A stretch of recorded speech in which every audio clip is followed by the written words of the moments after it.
अभी जो हमने बात करनी है वो है 10-15 इनवॉइसें करके रखूंगा। सही है, जी जी। Petty cash in SAP S for HANA में। इसलिए एस और हाना का मैंने लिखा क्योंकि SAP S फॉर हाना के अंदर FS00 के अंदर एक स्पेशल उन्होंने ऑप्शन दे दिया है कि आप पैटी कैश के लिए भी अलहदा से GL बनाएं। पहले तो आप एक जनरल GL बना लेते थे ना, तो वो अब आप हम उसमें FS00 के अंदर एक टी कोड जो है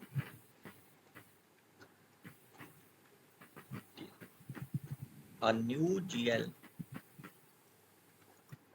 will be created with cash option. Cash है कि बैंक है?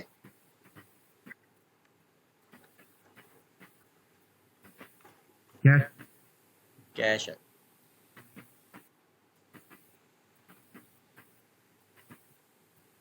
इसमें कैश है, ठीक है। अच्छा, पहले जो है ना हम थोड़ा सा इसको समझ दें कि इसके अंदर एंट्रियां होती किस तरह से है। मिसाल के तौर पे इसको मैं सेव कर लूँ।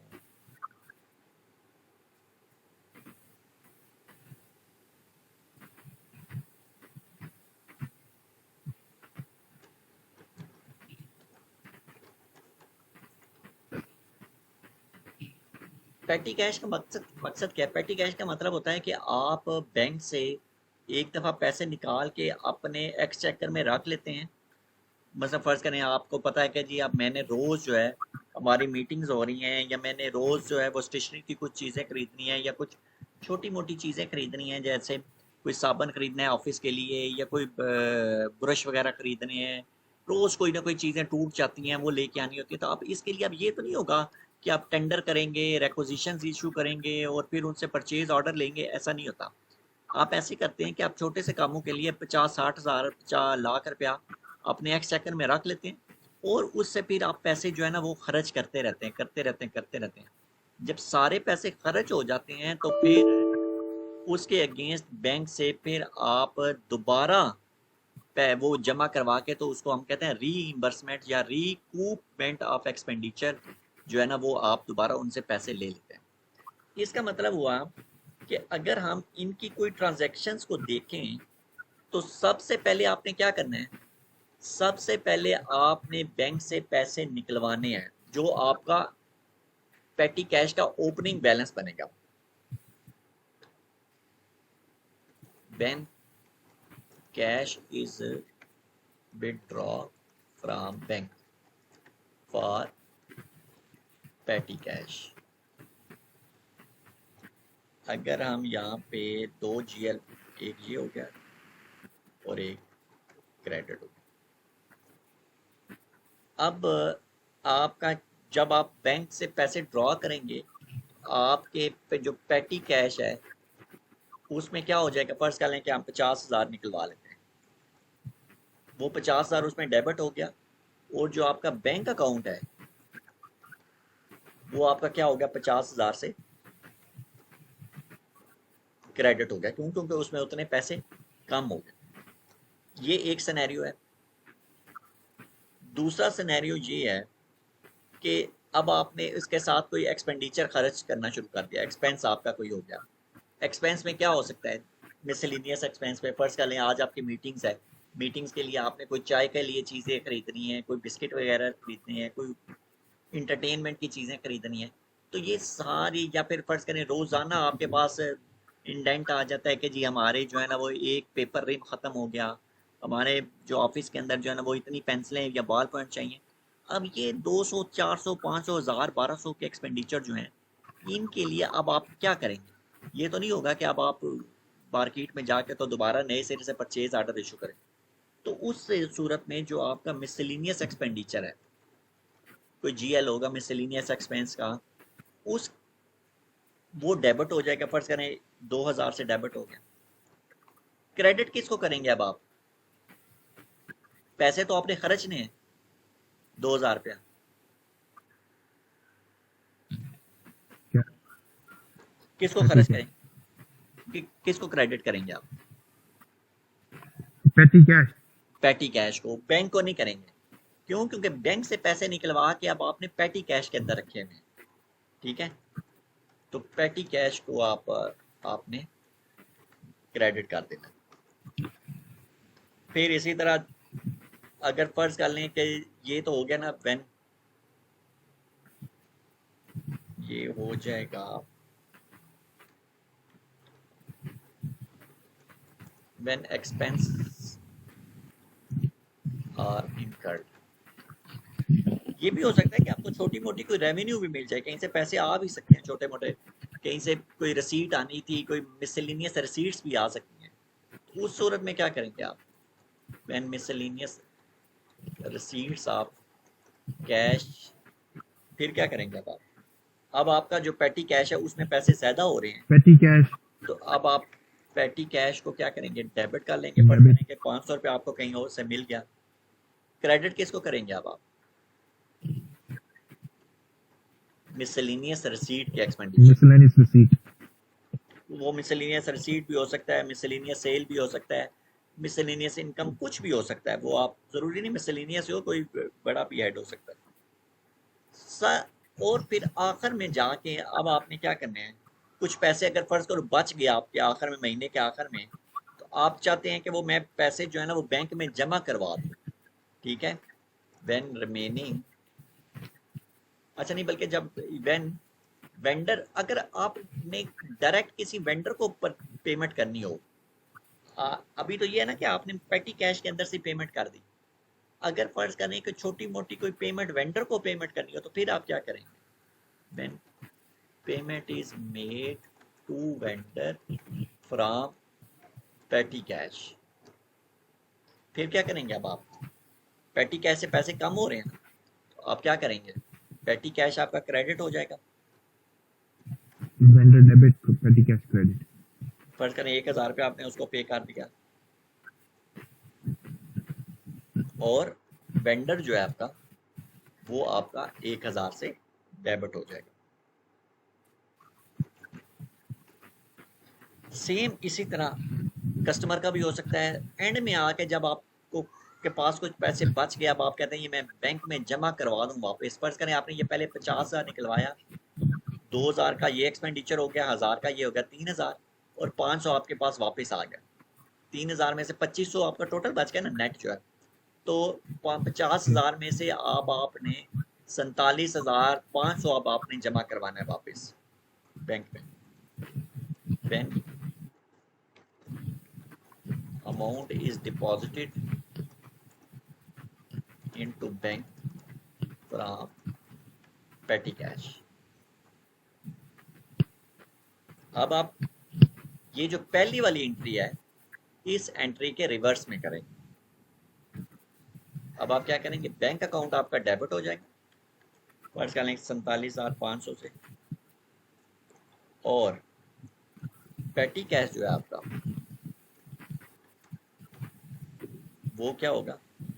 वो 47,500 से क्रेडिट हो जाएगा। यानी कि एंड पे जाके क्या होगा कि पेटी कैश जीरो हो गया, और बैंक में सारे पैसे जो है ना वो एग्जैक्ट पता चल गया कि कितने पड़े हुए हैं, 47,500 पड़े होंगे, और बाकी ये एक्सपेंस और ये रिसीट्स वगैरह जो होंगी, ये सारी की सारी जो होंगी, ये अब आपको पेटी कैश की रिपोर्ट के अंदर ये पता चल जाएगा कि पैसे कैसे कैसे आपने खर्च किए। इसका मतलब क्या होगा कि कम अज कम ये जो पेटी कैश है इसके पीछे हमें कोई एक जीएल बनाना पड़ेगा जो कि हम उसको असाइन करें।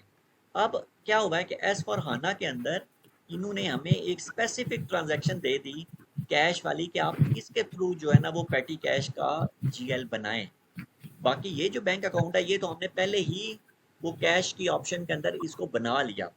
बाकी मिसलिनियस एक्सपेंडिचर ये तो हमारे वैसे ही जो जीएल्स के जो नॉर्मली है ग्रुप्स होते हैं एक्सपेंस के, रेवेन्यू के, उसके अंदर ये हमारे बने हुए। तो मेन जो है वो हमें एक पेटी कैश का एक जीएल बनाना है, और उसके बाद उस पेटी कैश की फंक्शनैलिटी के अंदर उसको हमने ऐड कर देना है। और फिर ये जो है हमारे एक्सपेंस हैं, मिसलिनियस एक्सपेंस हो गए, मिसलिनियस रिसीट्स होंगी, ये सारी की सारी हमने ट्रांजैक्शन उसके अंदर क्रिएट कर लेनी है। हम सबसे पहले क्या करते हैं?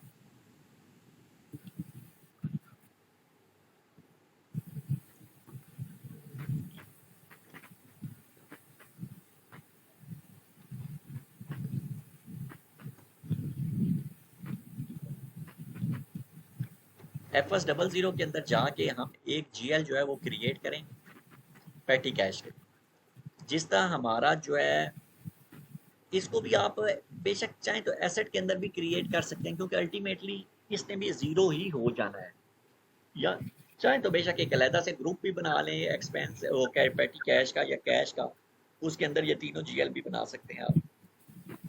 तो 1009 और 1010 A1009 है हमारा। इससे आगे हम A1010 कैश अकाउंट, और यहाँ से हम अब क्या लेंगे, जब आप कैश लेते हैं तो फिर ये एक फील्ड बन जाती है और यहाँ पे हम ले लेंगे petty cash. P stand for petty cash.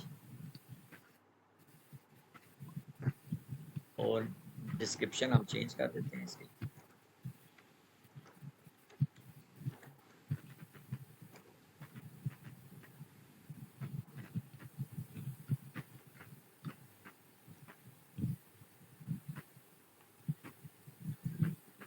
अच्छा, कंट्रोल डाटा में करेंसी आप दे देंगे, और ये और बैंक इंटरेस्ट में इसको पोस्ट ऑटोमेटिक ओनली कर दें, ताकि ये जो है जब आप पोस्टिंग करें तो आपके खुद से इसके अंदर मैनुअल ना करें, इसके अंदर ऑटोमेटिक पोस्टिंग करें।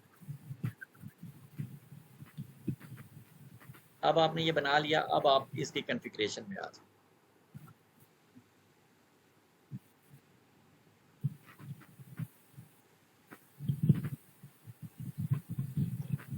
कॉन्फ़िगरेशन के लिए जो है वो कल भी मैंने एक दफ़ा बात की थी कि इसकी कॉन्फ़िगरेशन जो है ना वो बैंक के अंदर है। SIMG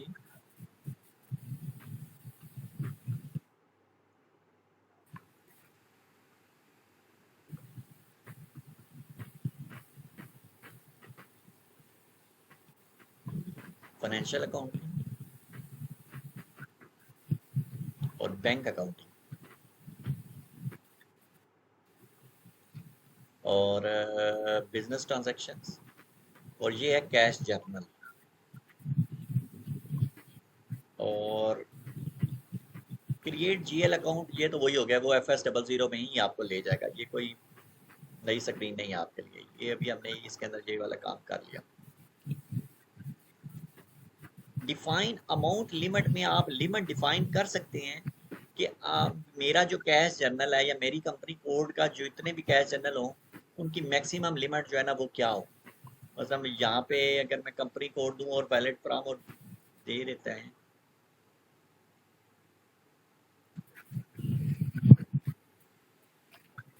TTAU और करेंसी ऑस्ट्रेलियन डॉलर, और मैं कह देता हूँ वैलिड फ्रॉम 1 जुलाई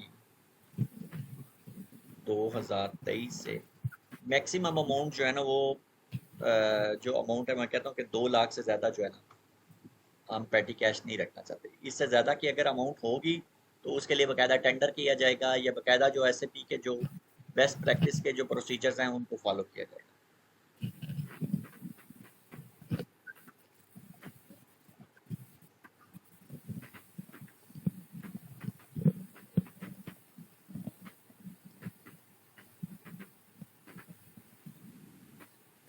अच्छा, इसके बाद आप आ जाइए डॉक्यूमेंट टाइप्स का आ जाता है, तो डिफाइंड डॉक्यूमेंट टाइप के उसी तरह डॉक्यूमेंट टाइप ही हैं, वो पहले की सारी बनी हुई हैं। नंबर रेंज इंटरवल, ये ज़रूरी है कि नंबर रेंज जो है ना ये हम पहले डिफाइन कर लें।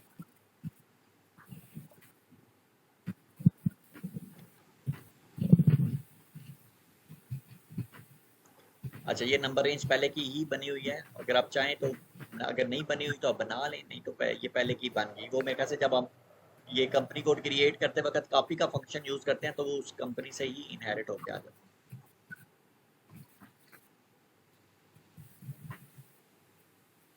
अच्छा, अब आ जाते हैं सेटअप कैश जर्नल। तो हमने सबसे पहले कैश जर्नल बनाना है पैटी कैश का, और उसके साथ हमने उसकी कोई असाइनमेंट करनी है GLs की। फिलहाल मैं इसको ही कॉपी कर लेता हूँ, फिर मैं आपको बताता हूँ कि इसके अंदर क्या क्या चीज़ें हैं।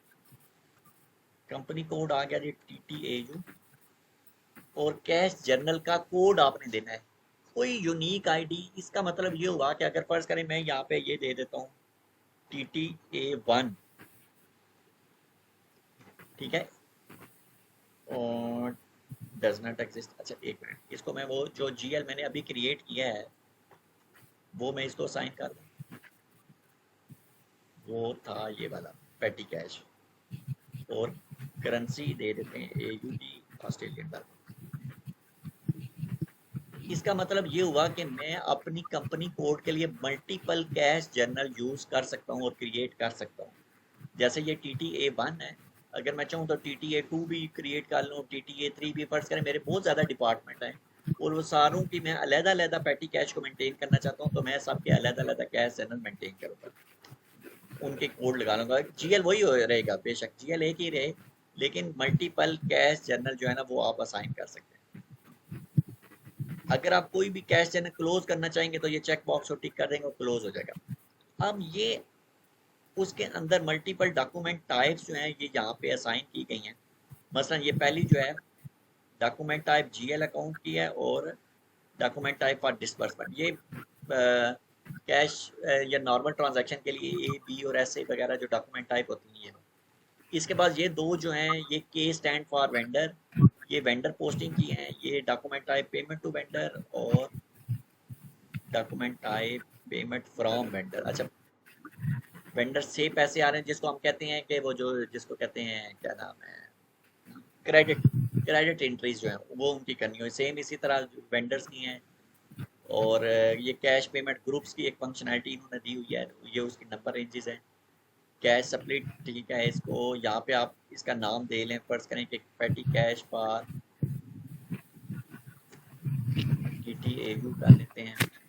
अकाउंट ग्रुप कोई ऑथराइजेशन के लिए है, और इसके बाद आप इसके पर्सन रिस्पॉन्सिबल भी बता सकते हैं कि कौन कौन इसको ऑपरेट करेगा, और यहाँ पे आप इसका एडिशनल टैक्स दे सकते हैं। अगर फर्ज करें यहाँ पे पूरा नहीं आ रहा तो आप यहाँ पे अलग से भी दे सकते हैं। मतलब है कि ये जो पैटिक है, इंपॉर्टेंट कॉन्फ़िगरेशन क्या है कि आपने वो वाला इसको GL असाइन कर देना, बस GL असाइन किया। इसके बाद अब आप ये जो अभी हमने एक्सेल में बात कर रहे थे कि जी ये मिसलेनियस एक्सपेंडिचर है, मिसलेनियस रिसीट्स हैं, हम उससे कैश ले रहे हैं, ये सारी की सारी ये ट्रांजैक्शन हम सिस्टम में क्रिएट करेंगे। तो ये है मेंटेन बिजनेस ट्रांजैक्शंस।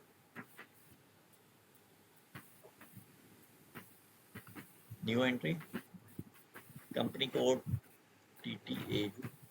यहाँ पे अगर आप खोलें तो आपको पता चलेगा कि इसके अंदर कितनी ज़्यादा ट्रांजैक्शंस हैं जो हम क्रिएट कर सकते हैं। मसलन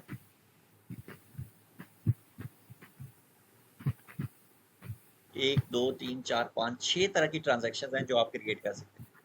एक है रिसीट फ्रॉम बैंक, जब पैसे बैंक से मिलेंगे क्या होगा, पैसे जब बैंक में हम वापस जमा कराएंगे, जब हमारी कोई रेवेन्यू की एंट्री होगी, जब हमारे कोई एक्सपेंस की एंट्री होगी, जब हम कस्टमर को पेमेंट करेंगे, कस्टमर से पेमेंट लेंगे या वेंडर को पेमेंट करेंगे, तो फिर उस सूरत में क्या करना है। चलिए सबसे पहले यह कि जब हम बैंक से पैसे लेते हैं उसके लिए कौन सा GL होगा, जाहिर बात है हमारा बैंक का GL ही इस्तेमाल किया जाएगा जो अभी हमने बैंक स्पेसिफिक किया हुआ है क्रिएट। ये मेन बैंक अकाउंट, ये हमने स्पेसिफिक बैंक अकाउंट क्रिएट किया और यहाँ पे हम लिख देते हैं कि ये किस काम के लिए है, स्पेसिफाई एंड अकाउंटिंग ट्रांजैक्शन। यहाँ पे लिखेंगे कैश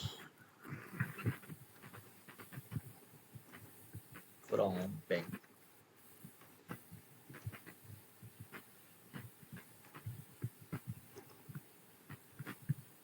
अगर आप अब आगे चलते हैं, फिर हम देखते हैं कि ये टैक्स का कोड भी आप चाहें तो साथ मेंटेन कर सकते हैं। दूसरा आ गया TTAU,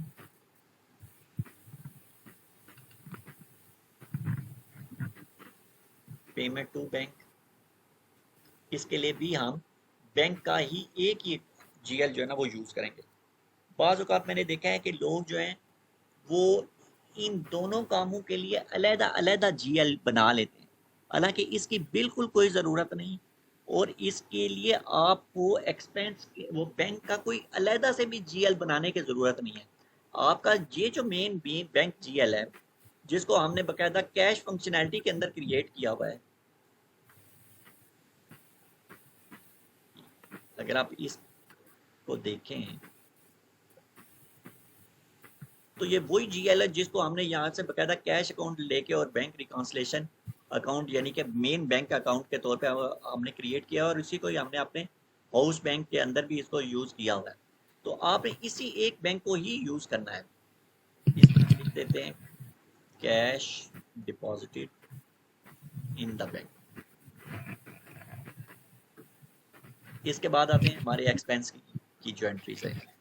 ओ सॉरी, इधर तो टीटीए हो जाएगा।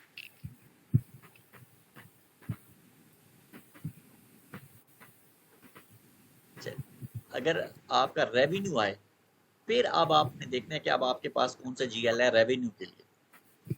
रेवेन्यू के लिए देख लें कि आपके पास आर के अंदर कौन कौन से हैं। ये रेवेन्यू अकाउंट है, revenue allowed, difference, exchange rate. हम रेवेन्यू अकाउंट ले लेते हैं। अगर आप चाहें तो कोई मिसलिनियस रेवेन्यू का जीएल बना लें या कोई मिसलिनियस सेल का बना लें, या जो भी आप बनाना चाहें वो बना सकते हैं। और ये ज़रूरी नहीं है कि ये सिर्फ एक ही बनाए, आप एक से ज़्यादा भी बना सकते हैं इसमें। और मिसलिनियस रेवेन्यू,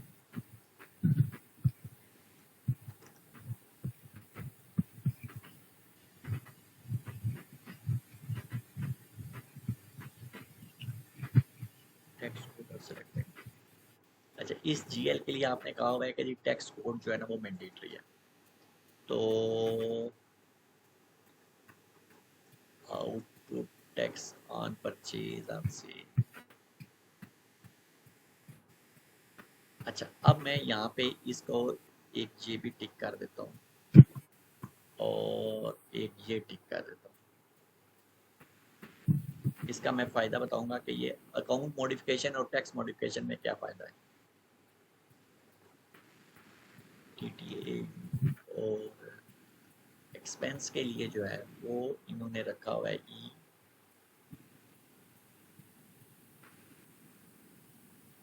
और मिसलिनियस एक्सपेंस का जुनेद भाई आपने कोई बनाया हुआ है अकाउंट? जी नहीं, अच्छा, एक ही एक्सपेंस है E0000। सा बनाया बना एक्सपेंस वाला, हम इसी को यूज़ कर लेते हैं।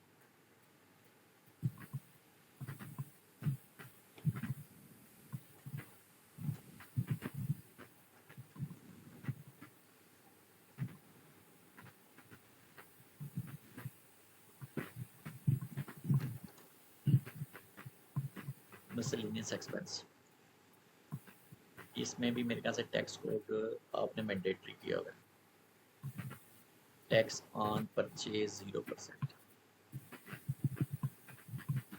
अच्छा, इसमें मैं चलें सिर्फ अकाउंट मॉडिफिकेशन ही करता हूँ, ये टैक्स मॉडिफिकेशन नहीं करता।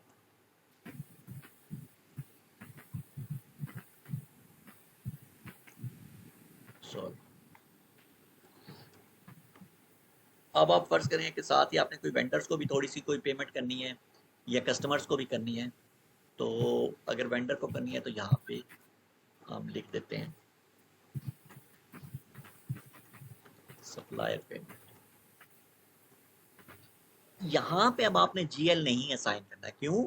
क्योंकि जो भी आप वेंडर को पेमेंट करेंगे वो वेंडर के मास्टर डाटा में रिकॉन्सिलेशन अकाउंट ऑलरेडी वहां पे पड़ा हुआ है, इसलिए यहाँ पे जीएल देने की जरूरत नहीं है।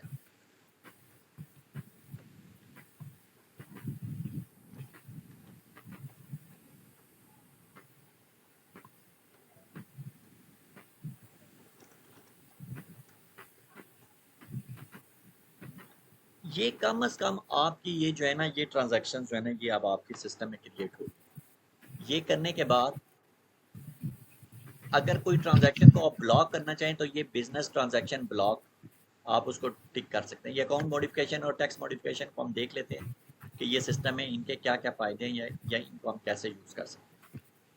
बस इसकी इतनी ही कॉन्फ़िगरेशन है और इसके अलावा अगर आप वो कोई प्रिंट वगैरह करना चाहें बाद में, तो आप ये सेटअप प्रिंट पैरामीटर्स कर सकते हैं इसमें। देखते हैं कि वो आपकी कोई कंपनी कोड की एंट्री हुई है कि नहीं, हुई है। नहीं तो बस कॉपी करके इधर एंट्री डाल दें, बाकी ये सारे पैरामीटर उसी तरह ही कर लेते हैं। अच्छा, अभी अगर हम आ जाएं इसकी, आप ट्रांजैक्शंस की एंट्री करते हैं हम।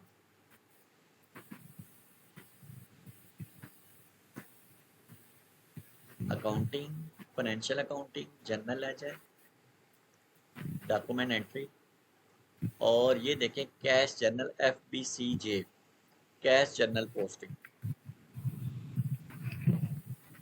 अब ये देखें ये पेटी कैश ये किसी और कंपनी का आ रहा है, तो आप पहले तो अब आप चेंज कैश जर्नल में जाएंगे और यहाँ से अब आप अपनी कंपनी लेंगे, और यहाँ से अब आपने जितने भी कैश जर्नल लिए हैं उनमें सबसे जो भी आपका कैश जर्नल रिक्वायर्ड है वो आप लेंगे। अच्छा, ये देख करने के बाद अभी आप ये देखें ओपनिंग बैलेंस 0 आ रहा है, कोई कैश रिसीट कोई पेमेंट नहीं है। इसका मतलब है कि जब तक आप पहले कैश रिसीट फ्रॉम बैंक की एंट्री नहीं करेंगे उस वक्त तक आप कोई भी एक्सपेंस की एंट्री नहीं कर सकते। तो अभी आप ये देखें यहाँ पे 3 टैब्स आ रही हैं, कैश पेमेंट, कैश रिसीट और चेक रिसीट। तो पहले मैं कैश रिसीट में आऊँगा क्योंकि मैंने पहले बैंक से कैश रिसीव करना है। बिजनेस ट्रांजैक्शन में आएंगे, जो हमने 5 या 6 बनाई हुई हैं बिजनेस ट्रांजैक्शन, ये हमने, ये 7वीं कहाँ से आ गई, ये ऑफिस सप्लाईज,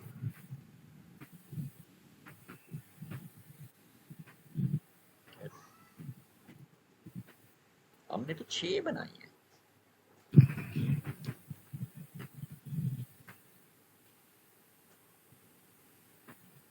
तो ये खुद से ही, ये मेरे ख्याल से कहीं पहले ही डाटा जो कॉपी हुआ है ना कंपनी कोड का क्रिएट किया, तो उसी में ये आ गई है शायद।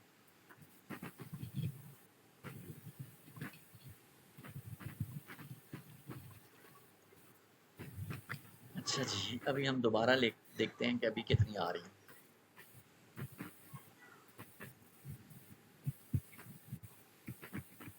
अच्छी आ रही है।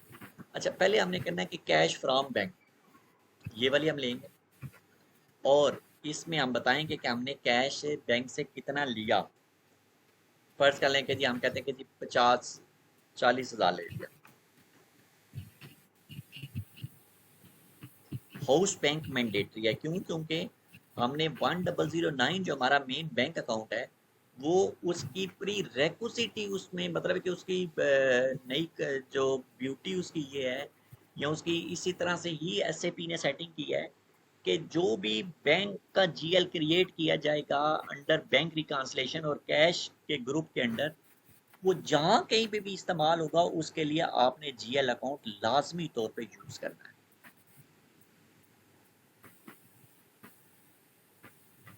तो हमारा ये हाउस बैंक आ गया और ये हमारा अकाउंट है।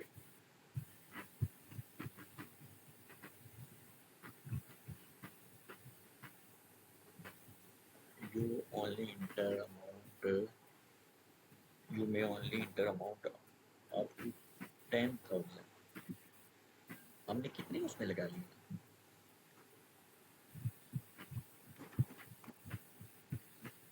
हमने इसके अंदर कितनी कॉन्फ़िगरेशन में दी थी लिमिट जो है? $200,000, लेकिन ये वो एरर जो आपको आया है ये और है, वो उसके लिए मेरा ख्याल है 200,000 है क्या? ये एरर उसका है सदाबी। ये किसका है? वो ये राउंडिंग रूल्स का? नहीं हाँ, ये एरर है। अच्छा वो उसका होगा, वो क्या नाम है? ठीक है, वो टॉलरेंस लिमिट का होगा। टॉलरेंस लिमिट का। अच्छा, to a user group account which is specified certain restrictions apply. अच्छा, ये आपने उधर अप्लाई किया हुआ है कि जी वो 10,000 से ज़्यादा जो है ना वो डायरेक्ट पेमेंट ना हो। ठीक है, चले सही है, वो उसको बाद में ख़त्म भी किया जा सके। अच्छा, ये करने के बाद ना, अभी जब तक आप ये एंट्री करेंगे, जब तक आप इसको सेव करके पोस्ट नहीं ना करेंगे, उस वक्त तक आप डिसबर्समेंट की एंट्री नहीं कर सकते।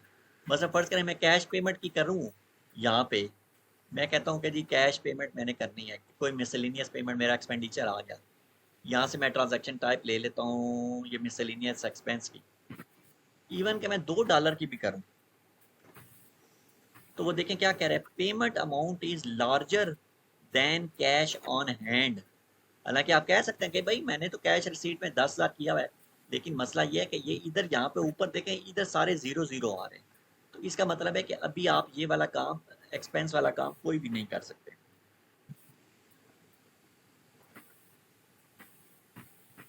इसको सेलेक्ट करके इसको हम डिलीट कर देते हैं। सबसे पहले जो आपकी कैश रिसीट है इसको आप सेलेक्ट करेंगे, इसको सेव करें और इसके बाद इसको पोस्ट करें। अच्छा, ये ओपनिंग बैलेंस में मैसेज चला गया, ठीक है। ये पोस्ट कर देंगे तो आपको जीएल का हिस्सा बकायदा तौर पे बन जाएगा। अगर नहीं करेंगे तो फिर भी कोई जो है ना वो ये काम, अब आप इसको करते हैं आगे। फर्ज करें कि अब हमारा एक्सपेंस स्टार्ट हो गया। मिसलिनियस एक्सपेंस में मैं कहता हूँ कि जी मेरा 500 जो है अकाउंट असाइनमेंट पर। अच्छा, अब वो कह रहा है कि ये चूंकि हमने इसके साथ जो कॉन्फ़िगरेशन के अंदर जीएल यूज़ किया था, ये कॉस्ट एलिमेंट वाला था, यानी कि अगर आप देखें FS00 में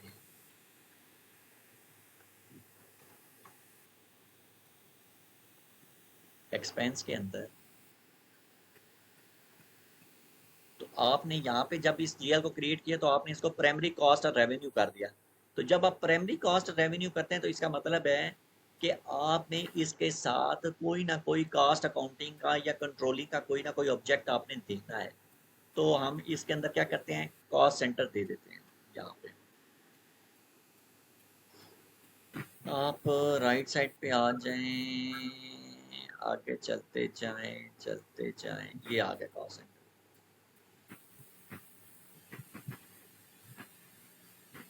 अगर आप कोई ऐसा जीएल बनाते हैं जो कि प्राइमरी कॉस्ट एलिमेंट नहीं है, नॉन ऑपरेटिंग प्रॉफिट का बनाते हैं, तो फिर आपको कॉस्ट सेंटर वो नहीं मांगेगा।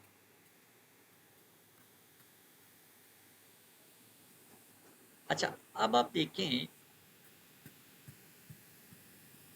ठीक हो गया वो, मैं आपको उसका एक्सपीरियंस बाद में बताता हूँ कि उसमें जो हमने ये ट्रांजैक्शंस क्रिएट की हुई हैं, maintain business transactions,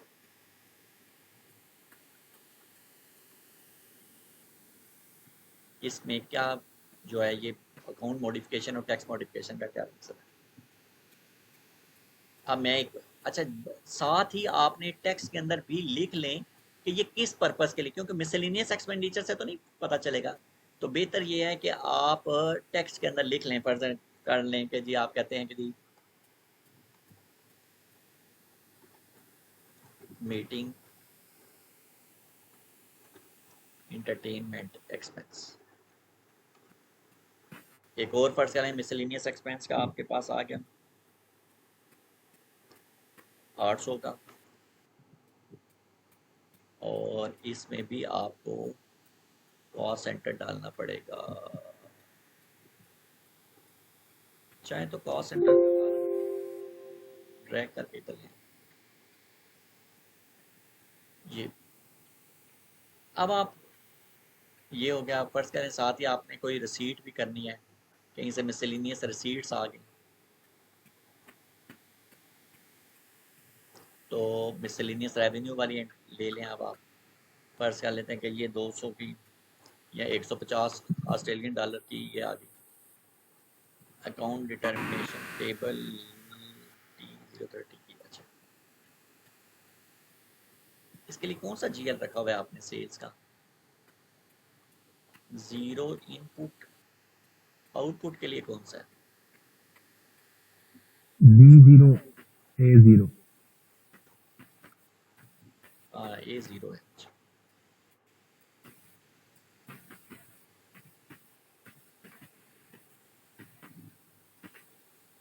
cost centre.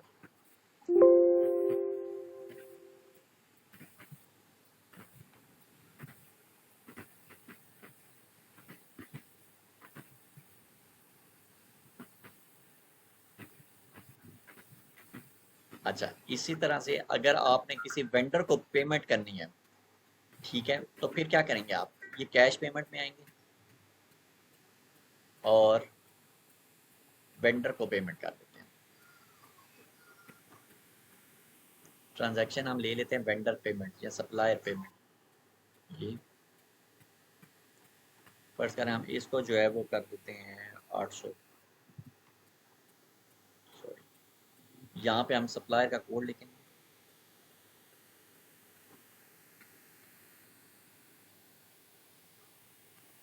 ये 800 तो नहीं कर देते, चले 700 कर लेते हैं क्योंकि 800 की अमाउंट पहले भी पड़ी। ये करने के बाद सेम इसी तरह आप साथ साथ आप चाहें तो ज़रूर लिखा करें, टेक्स्ट की फील्ड को मेंटेन कर लें। चाहे तो टेक्स्ट की फील्ड मैंडेटरी कर लें, वो इसकी जो जीएल बनाया हुआ है इसकी कॉन्फ़िगरेशन के अंदर जाके टेक्स्ट की फील्ड को जो फील्ड स्टेटस आप असाइन करते हैं उसके थ्रू आप इसको मैंडेटरी भी कर सकते हैं। Stationery purchases. अच्छा, अब आपने ये करने के बाद अब आपने ये सारा पोस्ट करना है, ठीक है। पोस्ट करने के जो तरीके हैं उसमें पहले पहले तो आपने सेव करना है। सेव करने में क्या होगा, ये अगर सेव सिलेक्शन, अच्छा ये सेव सिलेक्शन है ऊपर, ये है सेव। सेव ऑल एंट्रीज करेंगे तो जो सेलेक्ट हुई हुई हैं या नहीं हुई वो सारी की सारी सेव हो जाएगी। You are not displaying, okay. अब आप देखें ये सारी येलो हैं, अभी ये पोस्ट नहीं हुई। कैश पेमेंट में हो या कैश रिसीट में हो, ये अभी सारी पोस्ट नहीं हुई। अभी ये सारी, यानी कि आप क्या ले जिसको सादा जबान में कहते हैं पार्क हो गई हैं। अब आप इनको पोस्ट करेंगे। there is no item category assigned to account A10।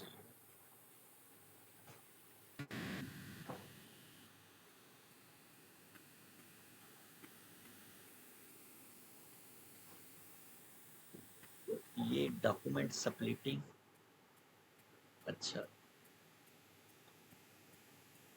ये स्प्लिटिंग के अंदर ये जो हमने नया जीएल बनाया है ये उसमें नहीं ऐड हुआ हुआ। नहीं। Enterprise financial accounting, journal ledger, business transaction, splitting.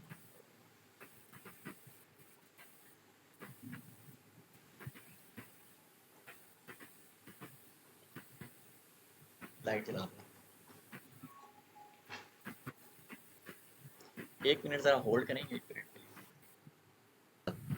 ये अभी जो हमने किया है A1009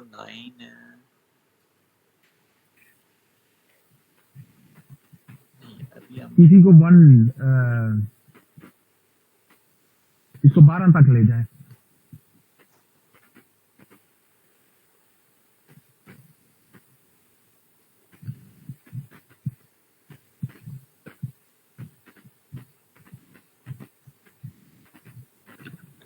अच्छा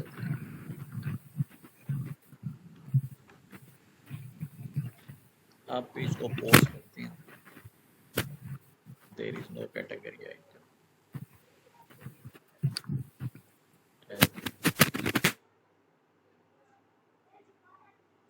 जब आप इसको एक दफा सेव कर देते हैं ना, बेशक फिर आप इस स्क्रीन से निकल भी जाए तो क्या कहते हैं, there are unsaved entry that will be lost, do you really want to exist. Save कौन सी नहीं हुई।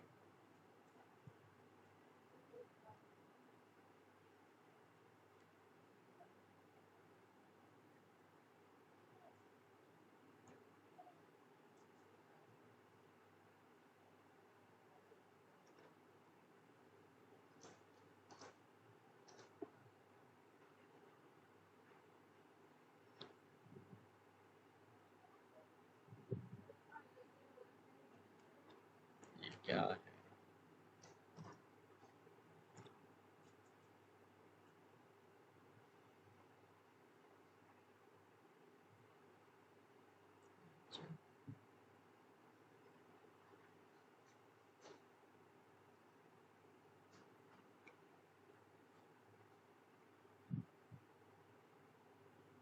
अच्छा ये नहीं सेव हुई ना, ये भी सेव हो गई।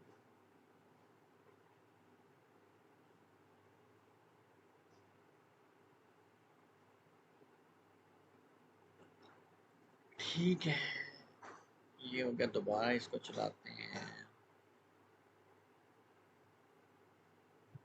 ठीक है,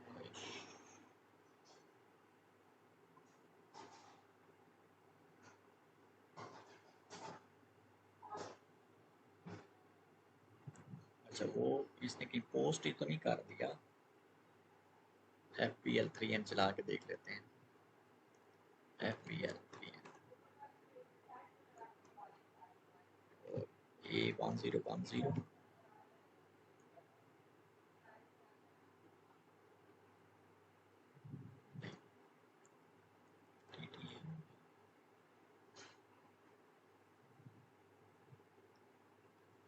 A1010 था ना इसका, GL पेटी कैश का। हाँ जी, यही है। आप जरा दोबारा कैश जर्नल पे जाए ना, पोस्ट नहीं हुई। वो पोस्ट ही नहीं हुआ मेरे ख्याल से इसमें। नहीं पोस्ट नहीं हुई, आप ऊपर से जरा कैश जर्नल अपना सिलेक्ट करके देख लें, जरा देखें। नहीं कैश है ना, तो वही सेलेक्ट हुआ है। हाँ ये नहीं, अच्छा वही है। हाँ, फिर इसमें वो, अच्छा नहीं, सेव तो हुई है। सेव हुई थी। अच्छा ये पड़ी हुई है। ठीक है, इनको पोस्ट करते हैं ये भी। अच्छा पहले कह रहा है कि सेलेक्ट करें, इधर से पोस्ट सिलेक्शन करेंगे, इधर से करेंगे तो सारी एंट्री पोस्ट कर सकते हैं। ये देखें, अब ये ग्रीन होगी ना, ग्रीन का मतलब है कि ये पोस्ट हो गई हैं सारी एंट्रियां, ये होगी। अब आप इसके ऊपर रिपोर्ट चलाएं। अब आप ये देखें, ये पेटी कैश की ये एंट्रियां जो हैं, ये लास्ट वाली KZ का मतलब है कि ये वेंडर पेमेंट है, बाकी वो हैं जो नॉर्मली पेमेंट्स हुई हैं। मतलब ये पहले 500 की जो पेमेंट है, इसमें देखें ये लिखा हुआ है मीटिंग एंटरटेनमेंट एक्सपेंडिचर। दूसरा जो है ये 800 का, ये स्टेशनरी परचेजेस का है। ये 10,000 जो है ये हमारा क्या है, अगर आप इसको 10,000 को देखें, ये हमारा जो ओपनिंग बैलेंस है, इसको डबल क्लिक करें, डॉक्यूमेंट ओवरव्यू में अगर आप आए, ये आप इसकी एंट्री देखें, ये क्या एंट्री क्या है, पेटी कैश डेबिट और मेन बैंक क्रेडिट हो गया 10,000 से। और यही वाली एंट्री जो थी हमने यहाँ पे ये बना के दी हुई थी कि जब आप बैंक से क्रेडिट लेंगे, पैसे निकलवाएंगे, तो उस वक्त क्या होगा, आपका पेटी कैश डेबिट हो जाएगा और बैंक अकाउंट क्रेडिट हो जाएगा। तो यही वाली वो एंट्री यहाँ पे भी बन गई। और अगर आप कोई एक्सपेंस का देखें, जैसे कि ये एक्सपेंस है 800 का स्टेशनरी का, कोई मिसलिनियस आपने परचेज किया, इसमें अगर आप देखें तो इसमें क्या एंट्री उसने की कि पेटी कैश को क्रेडिट किया हुआ है क्योंकि ये माइनस का साइन आ रहा है, और एक्सपेंस अकाउंट को 800 से डेबिट किया हुआ है। तो ये देखें आप, एक्सपेंस अकाउंट जो है वो आपका डेबिट हो रहा है और पेटी कैश जो है वो आपका क्या हो रहा है, क्रेडिट हो रहा है। और इसी तरह रसीट अगर आप देख लें, ये वाला, इसको भी अगर आप डबल क्लिक करें तो ये एक्सपेंस के उल्ट में आ जाएगा, यानी कि मिसलिनियस रसीट जो है वो क्रेडिट हो रही होगी, ये रेवेन्यू अकाउंट ये क्रेडिट हो रहा है और पेटी कैश आपका डेबिट हो रहा है। अच्छा ये तो चलें, ये तो जनरल एंट्री उसी तरह ही आएंगी जैसे कि होती हैं। और इसमें अगर आप देख लें KZ वाले में क्या आएगा, जो वेंडर पेमेंट्स हैं, इनमें अगर आप देख लें तो वो उसी तरह पेटी कैश डेबिट क्रेडिट और ऑस्ट्रेलिया वेंडर जो हमारा है वो डेबिट हो रहा है। और यही एंट्री हमने यहाँ पे भी बनाई हुई है कि वेंडर जो है वो डेबिट होगा और आपका जो पेटी कैश है वो क्या हो जाएगा, क्रेडिट हो जाएगा। अच्छा अब एक दो चीज कन्फिग्रेशन की एक दो बातें और करते हैं, इसके बाद इसको हम खत्म करते हैं। फर्ज करें कि अब हम एक नई एंट्री करते हैं। अब हम फर्ज करें कि 6 तारीख थी, अब आपने 7 तारीख इसके अंदर जो है ना वो काम करना है आपने।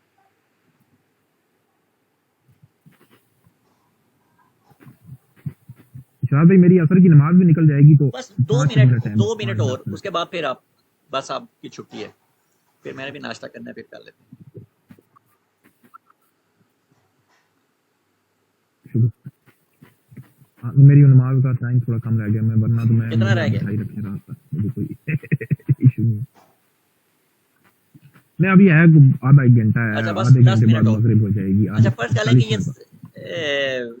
एक जी कैश जी। पेमेंट की एंट्री करनी है और एक कैश रिसीट की, वो एक चीज़ दिखानी है कि वो जो हमने टैक्स मॉडिफिकेशन और अकाउंट मॉडिफिकेशन, जीएल मॉडिफिकेशन की हुई है, उसके ऊपर इसका क्या फ़र्क हाँ है। जी हाँ जी। फर्ज करें ये मिसलेनियस हम्म, रेवेन्यू है ना,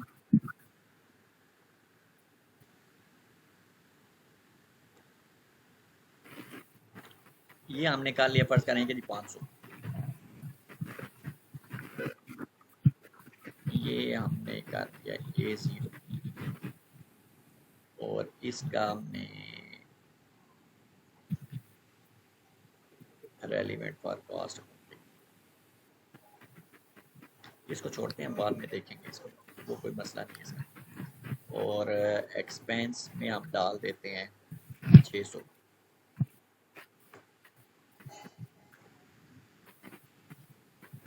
अच्छा, अब ये देखें वो कॉन्फ़िगरेशन की स्क्रीन, ये आ गई। अब ये देखें हमने यहाँ पे रेवेन्यू और एक्सपेंस, रेवेन्यू के अंदर हमने किया हुआ है टैक्स मॉडिफिकेशन, टिक किया हुआ है। इसका मतलब ये होता है कि पंचिंग करने के दौरान आप रसीट के अंदर, हमने रसीट के अंदर जो है ना वो टैक्स मॉडिफिकेशन अनेबल किया हुआ है, यानी कि आप यहाँ पे टैक्स चेंज कर सकते हैं। लेकिन हम अगर आप ये मॉडिफिकेशन के अंदर ये देखें तो हमने एक्सपेंस वाला जो है इसके अंदर हमने टैक्स मॉडिफिकेशन ऑन नहीं किया हुआ। तो इसका मतलब ये है कि अगर आप एक्सपेंस वाले में आए, कैश पेमेंट में आए, तो ये देखें कैश टैक्स का जो कोड है वो डिस्प्ले मोड में है। सेम इसी तरह अगर आप चाहते हैं कि आपका जो है जीएल है जो आपने कॉन्फ़िगर किया हुआ है ये चेंज ना कोई करे, तो आपने ये क्या करना है, ये टैक्स मॉडिफिकेशन या अकाउंट मॉडिफिकेशन को डिस्प्ले ये ख़त्म कर देना। फर्ज करें मैं ये रेवेन्यू के अंदर इसको ख़त्म कर देता हूँ, ये किया। अब मैं एक और मिसलेनियस रेवेन्यू की एक यहाँ पे ज़रा एंट्री डालता हूँ, कैश रिसीट की आफ्टर चेंजिंग ऑफ कॉन्फ़िगरेशन। ये 300 की डाल लेते हैं, या चले 500 की पहले ही डाली हुई है, 700 की डाल लेते हैं।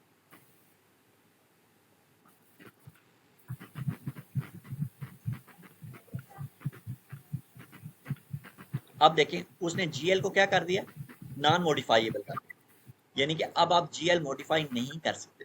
तो ये जो अकाउंट मॉडिफिकेशन और टैक्स मॉडिफिकेशन ये इस काम के लिए है। अगर आप किसी जगह पे चाहते हैं जीएल चेंज करना तो आप उसको टिक कर दें, अनेबल कर दें, और अगर आप इसी तरह टैक्स कोड को भी मॉडिफाई करना चाहते हैं तो आप उससे भी अनेबल करवा सकते हैं। तो ये जो है ना, अच्छा वो एक लास्ट एक चीज़ रह गई, वो जो इसकी प्रिंटिंग की थी, प्रिंट कैश जर्नल जो है। कैसे नहीं। अच्छा ये अभी नहीं ना कर रहा, अभी अभी इसमें एक और चीज़ देखिएगा, इसने एक आपको एक इतना अच्छा मैसेज दिया, अगर आप उसको पढ़ लें, वो कहता है कि ये वाला प्रोग्राम इस प्रोग्राम के अंदर कन्वर्ट हो गया, आप इसको कॉपी करें और आ जाए प्रोग्राम। आपको पता है कि प्रोग्राम कहाँ से एग्जीक्यूट होते हैं, /n SC38 से। यही प्रोग्राम यहाँ पे पेस्ट करें और इसको एग्जीक्यूट करें। अब वो पूछेगा आपसे कि कौन सी कंपनी कोड है, कैश जर्नल आपका क्या है, और डेट। कैश जर्नल हमारा ये हो गया, और डेट जो है ये, मैं कहता हूँ 6 से लेकर, चले 5 से लेकर 7 तक प्रिंट कर। तो ये देखें वो जितनी भी आपने ट्रांजैक्शंस की हुई है ना, ये उसकी डिटेल आ जाएगी यहाँ पे। ये डॉक्यूमेंट नंबर फर्दर आप इसको खोल के देखना चाहें तो ये फर्दर उसकी खोल के भी जो है ना वो आपको यहाँ पे मिल जाएगी डिटेल वगैरह। तो इस तरह आप अपना कैश जो है ना जर्नल वो प्रिंट कर सकते हैं।